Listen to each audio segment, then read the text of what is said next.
jer nam je došao onaj koji od nas molitveno nikada nije otišao i nikada ne odlazi. Patrijarh srpski, nasljednik na tronu Svetoga Save, poglavar naše Svete Crkve, naš otac, brat i prijatelj, njegova svetost, patrijarh srpski, gospodin Porfirije.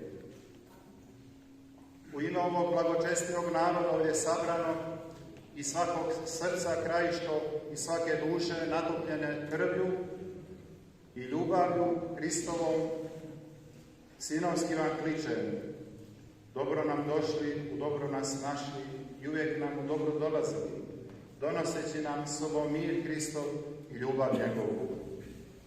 Vaša svetost, dočekuje vas ovaj narod sa vjerom i ovaj grad sa ljubavlju, jer tako su dočekivali i sve one prije vas koji su dolazili u ime Hristovo. Dočekuje vas vjerni narod Mrkonjić grada i okoline, zajedno sa sveštenstvom i monaštvom eparhije Bihaćko-Petrovačke, ali i sa onima koji predstavljaju ovaj grad i našu Republiku Srpsku i sve naše krajiške krajeve.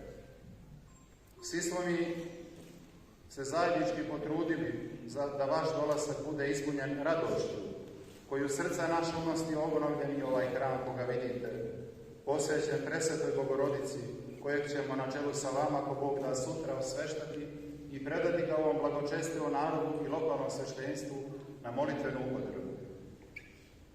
Sabrala nas je vaša svetost i ljubav Hristova, jer da nje nije, ovo naše sretanje bi bilo prazno smislom, ali nije tako.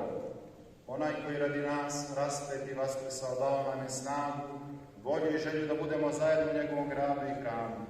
U ime njegovo, baš ovaj čas, u kojem se gledamo lice i licu kao istinska braća, došli ste vaša svetost i da nas napojite vodom života sa Hristovog nepresušnog zdenca, da dolijete još ulja u kandilo naše vjere, ali da nas opomenete na smisao našeg zemaljskog postojanja.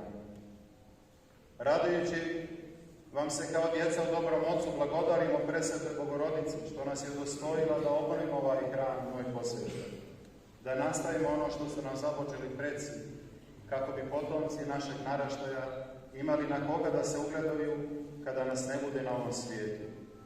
Naša volja je jača od naših moći, pa nam je Gospod ometnuo snage da učinimo više no što možemo po vjeri našoj i vjeri otaca naših.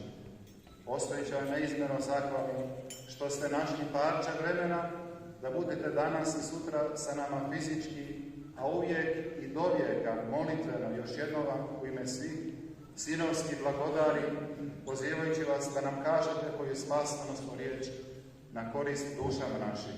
Vaša svetost i dobro nam došli u Mrkonjić grad. Poučite nas i blagoslovite.